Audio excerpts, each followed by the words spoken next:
Ok, então eu tenho aqui o ano 30, vamos colocar 33, é o ano que Jesus, então, está ali, morrendo na cruz do Calvário. Bom, e nós vamos seguir agora aqui com uma linha interessante. Então, eu tenho aqui, nos anos, na linha de cima aqui, eu tenho aqui, nos anos 40, eu tenho, deixa eu fazer a data com jeitinho aqui, peraí. Bom, eu vou usar uma tinta só porque facilita. Aqui nos anos 40 eu tenho a igreja primitiva. Aqui nos anos 40, tá? A igreja primitiva, ela vem caminhando. Aqui nos anos 50 eu tenho aqui a evangelização da igreja e tenho a tese de Arimateia e Felipe, quando a tradição diz que supostamente eles teriam ido pregar nas Ilhas Britânicas. Lembrando que a Ilha Britânica, que é a Inglaterra, é aquela ilha bem separada de todo o Império Romano. Isso separado na cultura e também na política e na religião. Com o Império Romano dominando, nós temos aqui o Império Romano chegando. Lembrando que o Império Romano, ele é a soma de dois triunviratos. Eram três que coordenavam, aí se fundiu em um. A Judéia vai ser conquistada no ano 63 por Pompeu, logo depois do domínio sírio, que antecedeu o domínio egípcio, que antecedeu o domínio grego, que antecedeu o domínio macedônico, babilônico, medo-persa, babilônico, assírio. Bom, eu vou chegar na Suméria e não vai dar certo. Então, 63 Pompeu invade Israel,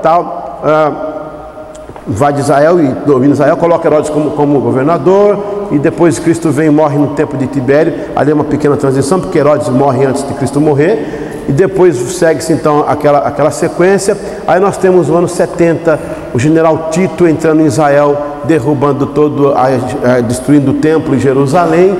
73, Lúcio Flávio derrubando a última fortaleza de Herodes, Massada. A igreja está agora caminhando dentro desse período aí. Muito bem. Aqui eu tenho, nos anos 50, a suposta, porque não há registro bíblico e não há registro histórico. Os bíblicos que tem é muito aberto, não tem como dizer exatamente. Que supõe-se que Paulo andou pelas ilhas pregando, supõe-se que a tradição diz que Felipe foi até lá. A tradição fala que Arimateia pegou o santo grau da Santa Ceia, colocou dois pingos do sangue de Jesus e foi para a Bretanha. Então, supõe. Também há uma outra suposição aqui de que Cláudia, que Paulo se refere em Timóteo 4:21, seria então uma moça, filha de algum senhor britânico, líder, tipo um rei, um governador da Bretanha. Então isso é tudo suposição. Na verdade, nós vamos ter aqui em 208 a primeira aparição histórica com Tertuliano falando dos irmãos da igreja da Bretanha, das ilhas. Em 314 nós temos o concílio de Arles, onde aparece 8 bispos celtas lá. Em 325 nós temos o concílio de Niceia, onde aparece também 3 pastores celtas.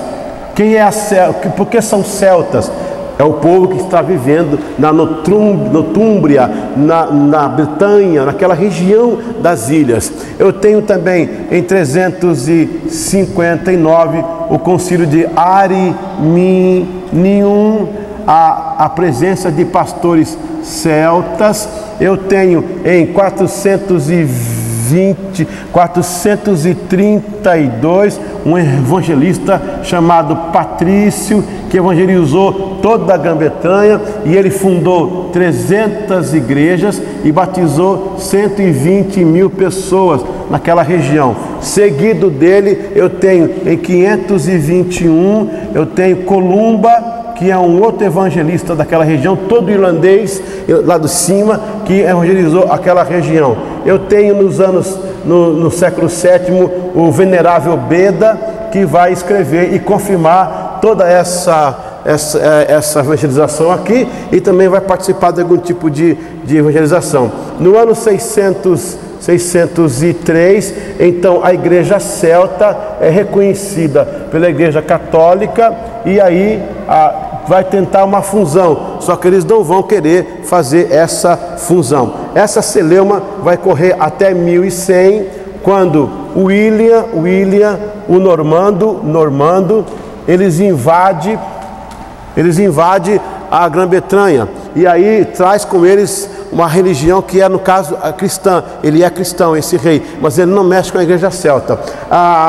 Em 1120 até 1430, eu tenho aqui os Henriques, o número 1, o 2 e o 3, que eles foram fazendo brigas políticas com a igreja católica, mas manteve a igreja celta. Nesse conflito aqui, ela já está virando igreja anglicana, ainda não é chamada de igreja anglicana. Por quê? Porque, na verdade, os anglos estão ainda se estabelecendo em toda aquela ilha, e depois sim, estabelecidos como anglo-saxões, vão chamá-la de igreja anglicana. Em 1534, Henrique VIII, ele rompe definitivamente com a igreja católica. Aqui no período de Henrique nós vamos ter a controvérsia de Anselmo, que é aquele bispo que é colocado católico na Cantuária, que Cantuária é um local que foi escolhido para fazer a matriz da igreja da Inglaterra. Ele vai cobrar que devolva-se ao Papa as terras adquiridas pela igreja e que o Papa aceite um bispo como conselheiro. Henrique não vai aceitar e vai romper de novo. Então, a partir do ano 1100, o rompimento aqui, a partir do ano 1100, é um rompimento político e não religioso, porque esses reis estão mantendo a igreja no seu local. Depois que o Henrique VIII rompe de vez, tendo como base o caso da Ana Bolena, que ele casou com ela, contrariando a vontade do Papa de não dar o divórcio para Catarina de Aragão, de certo, e que no ato da uniformidade da supremacia, ele se declara então o pai da igreja, o chefe supremo da igreja anglicana. 1558, entre 1534 a 1558, eu tenho Eduardo VI, que vai subir ao trono com 9 anos de idade. Eu tenho Maria Tudor, que é a irmã dele, filho de Catarina de Aragão, e eu tenho Elizabeth I, que ela vai fazer a Via Média. Esse rei, o Henrique, é protestante, a Maria Tudor é católica, vai tentar trazer de volta a igreja católica para a Inglaterra, vai ter que matar muita gente, vai matar o bispo Thomas Cromwell, como o pai dela matou também o Tyndale, que fez a Bíblia, a tradução para o inglês moderno, em 1536, vai matar 800 crentes, 208 párocos, entre eles bispos e clérigos, e alguns que conseguem fugir naquela ocasião. Mas o Eduardo VI, guiado pelos bispos protestantes que ficaram, vai manter, antes da Maria, né? Vai manter aqui os protestantes. Ele morre com 15 anos, ele morre jovem, e aí Maria Tudor vai assumir, como eu falei, matando 800 crentes, 208 bispos e párocos. Aí a Elizabeth vai vir, e a Elizabeth vai criar a Via Média. Na Via Média, ela faz leis que tenta trazer as duas igrejas numa só, porque daqui a pouco eu vou fazer a parte de baixo. Nós vamos ter uma inserção católica aqui pelos anos 600, quando Agostinho vem lá de Roma pelo padre Gregório Magno. Então, aqui em 1650 começa a briga puritanista. Por quê? Porque a igreja anglicana queria desintoxicar-se totalmente da igreja católica. Por isso, eles fizeram reclamações contra a vestimenta clerical, e o crucifixo e alguns elementos católicos. A rainha Elizabeth permitiu alguns, não permitiu outros, agradando um lado, agradando o outro. Mas a polêmica vai se estabelecer na Assembleia de Westminster. Por quê? Quando vem o Westminster, já está o reino totalmente acrescido de mais puritanos. E eles fazem uma manobra para tirar da mão do rei. No caso, depois dela aí, ó, James I, Carlos I, Carlos II, tira da mão deles o poder de efetuar qualquer coisa. E aí eles entram estabelecendo o quê? Os 39 artigos de fé, o culto público, o livro da oração comum e alguns atos puritanos que vão diferenciar da Igreja Católica Romana. Então tem aqui o puritanismo. Em 1680 eu vou ter a ascensão do pietismo, que vai vir por Jacob Spener. Ele vai notar que a religião está fria, que está tudo bem, foi reformada, foi falado, foi dito e tal, mas não tem mais aquela comunicação, as pessoas não se tocam, não se vê, não se falam. Ele começa a dizer que nós temos que exercer o sacerdócio universal, que é tocar nas pessoas, orar para as pessoas, visitar os pobres. Então ele traz de volta aquela falta que tinha entre o sacerdote e o povo, fazendo as reuniões em casas, que vai chamar de Collegia Pietatis. Muito bem, esse é no caso do pietismo. John Wesley vai nascer em 1700 e em 1729 começa o Clube Santo e posteriormente o metodismo. O metodismo vem pegando toda essa linha, deságua nele, um pouco do pietismo, um pouco do puritanismo. Isso é essa linha que nós estamos pegando aqui, 1729. Aí nós temos aquela sequência, 1747 vamos para a Escócia, 1741 a Escócia, 1747 Irlanda, 1771 Estados Unidos, 1835 o Brasil, 1800 aí vem ao Brasil Eliot Pitts, mandado pela Igreja Metodista Episcopal do Sul. Em 1836 vem o Justin Spalding, que fica também um tempo, mas volta com relatório para a Igreja Episcopal do Sul. 37, 38 vem Daniel Kidder com a sua mulher Cynthia Kidder, jovens com um filho. Quando chega aqui, ela pega a febre amarela, morre, não pode ser enterrada porque a católica não deixa. Ele teve que enterrar no quintal de um inglês, depois virou o cemitério americano, que é o cemitério da Gamboa, que fica lá perto do Catete, no Rio de Janeiro. E aí ela pega a febre amarela. Cynthia Kidder é considerada a primeira mártir metodista em solo brasileiro. Depois vem o reverendo 1841, reverendo James J. Ransom. Depois vem este Newman e funda o Colégio Piracicabano, da onde hoje é a Universidade do Estado de São Paulo, a Unimesp, a Metodista do Estado de São Paulo. Em 1930, o bispo da Costa Filho e alguns daquela época, o bispo Tarbox, vão analisar o princípio da emancipação da Igreja brasileira, e no dia 2 de setembro de 1930 é dado ao Brasil a concessão da Igreja Metodista do Brasil. Isso vai se seguir até 1962, quando começa o movimento pentecostal, e a Igreja Wesleyana vai sair da Metodista do Brasil, evocando os dons do Espírito, ao processo pentecostal. Em 1967 ele sai, funda em Petrópolis, dia 5 de janeiro de 1967, às 14 horas da tarde, na Norfolk, funda a igreja, ela se expande e depois chega até Manaus. Amém, glória a Deus. Pronto.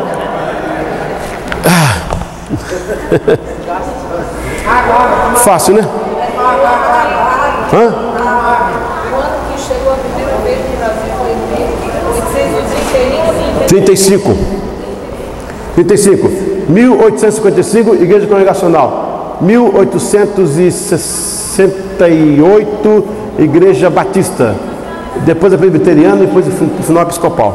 Ok, pegou a gente? Pegou aí? Essa é a linha por cima para chegar no metodismo. Pegou? Glória a Deus? Não pegou? Mas tá gravado, para você não ter problema. Tem, a última página. Ok, muito bem. Aqui nos anos 40, do lado católico agora, não é católico. Na verdade aqui, ó, aqui a igreja primitiva. Aqui no caso a igreja primitiva, aqui a aparição da igreja celta. A igreja primitiva está aqui, no caso, começa aqui a igreja primitiva, ela vem até 325, quando começa a era católica. católica. Então aqui eu tenho em 43 o Cláudio Nero que ele vai levar os soldados para a Bretanha. Isso vai me dar a base para dizer que também os soldados e os mercadores crentes levam o evangelho para a Bretanha. Então eu tenho aqui também 67, eu tenho a morte de Paulo, eu tenho a morte de Pedro. No ano 100 eu tenho a morte de João, morte de João. Aqui eu coloquei esses 208 para cá, deixa eu colocar ele para cá, 208. Aqui em 165 eu tenho Policarpio, são os patrísticos. Daqui para cá eu tenho, até aqui eu tenho a era apostólica, e agora aqui eu tenho a era patrística, que ela vem até 1300, com o começo da era escriturística. Eu tenho aqui até 501 a era católica, e a reforma ela vai começar com 1300 aqui, o Wycliffe questionando algumas posições da igreja. Os Lollards seguem o Wycliffe, ele é da Inglaterra, de Oxford. Eu tenho aqui o Savonarola, eu tenho aqui o John Huss, 1369, o Wycliffe 1329. Aí eu tenho aqui em 1484 Martinho Lutero. Aqui ainda, peraí, aqui 1585 eu tenho o Zwinglio. 1509 eu tenho o Calvino, e o pau está quebrando aqui embaixo na reforma. Por cima segue a igreja celta, desaguando do metodismo, e aqui embaixo o pau arrebentando aqui, 1300 até 1500, 200 anos de luta aqui desses caras para chegar até aqui. Aqui embaixo eu tenho o desaguar então da reforma final, que aí eu tenho o calvinismo, eu tenho em 1618 o arminianismo, que é uma doutrina que segue com o metodismo para cá, e o pietismo vem por aqui, né? O puritanismo vem por aqui, e por aqui vem o arminianismo. O calvinismo faz meia volta, a gente libera e continua aqui com o metodismo. Ok? Beleza? Patrística, dos pais da igreja. Os pais, teóloga ou patrística. Os pais da igreja era católica, era escriturística, era aivalística, era pentecostal, neopentecostal, emergente, inclusa, e a volta de Jesus, se Deus quiser. Bora lá? Pagar? Até a reforma era via alta. Até a reforma. Sim, o metodismo, ele passa batido na reforma. Aqui embaixo o pau está quebrando, aqui em cima nós estamos vindo para outro caminho. Aqui está tendo o puritanismo, a briga dos reis com o catolicismo, a igreja, os reis anglicanos brigando com a igreja católica, e a igreja celta se escondendo atrás disso, sendo protegida. Entendeu? Mas o rompimento vai ser aqui, aí vai ser fatal, aí acabou mesmo, não tem mais jeito. E aqui deságua o metodismo. Pegou, gente? Amém? Pode apagar, sim. Ainda não? A igreja católica na Alemanha, não é isso? Na Alemanha também. E o puritanismo é na Inglaterra, exatamente. São nações diferentes. Só que o calvinismo não deixa de ser um puritanismo também, é uma forma de puritanismo, porque ele está brigando, tudo que briga com o catolicismo, que sai fora, é um tipo de puritanismo. Mas o nome dado para os que estão purificando a igreja é a capela, a Assembleia de Westminster, que é feita na Inglaterra para cravar de vez. O Henrique VIII veio com 10 artigos, depois o Eduardo VI com 6 artigos de fé, a volta a filha dele, a Elizabeth I, com 39 artigos de fé. E o João Wesley pega os 39 artigos de fé, faz uma peneira, transforma em 25 artigos de fé. Só tirando aqui os espinhos calvinistas, entendeu? Porque o Calvino aproveitou essa fraqueza da Inglaterra e tentou empurrar o calvinismo. O petismo respingou nisso. Mas essa era católica quando a gente da igreja católica. A era católica por quê? Porque no século II, Inácio vai ser preso, escreve uma carta a Policarpo e menciona a primeira vez o nome, que Deus abençoe e proteja a igreja católica no mundo. O nome é incorporado e cristianizado, e daqui para frente, no terceiro século, é usado como catolicismo. Por isso que tem o nome católico, entendeu? Pois não. Desbravavam daquele estilo, era tão forte. Era a cultura geopolítica da igreja católica. Ela ia para os locais, não era só para pegar o evangelho, para pegar umas terras também, estabelecer ali. A geopolítica. A cruzada foi geopolítica também, as cruzadas, entendeu? Glória a Deus. Beleza então? Ok, agora eu vou dar para vocês 15 minutos. Você vai se organizar em grupo de 10 pessoas, escolher um tema, 15 minutos, a gente volta aqui 15 minutos, e aí um grupo vem à frente, um ou dois fala a respeito do que falou, a gente senta e eu continuo com as aulas aqui de tarde. Tá bom, gente?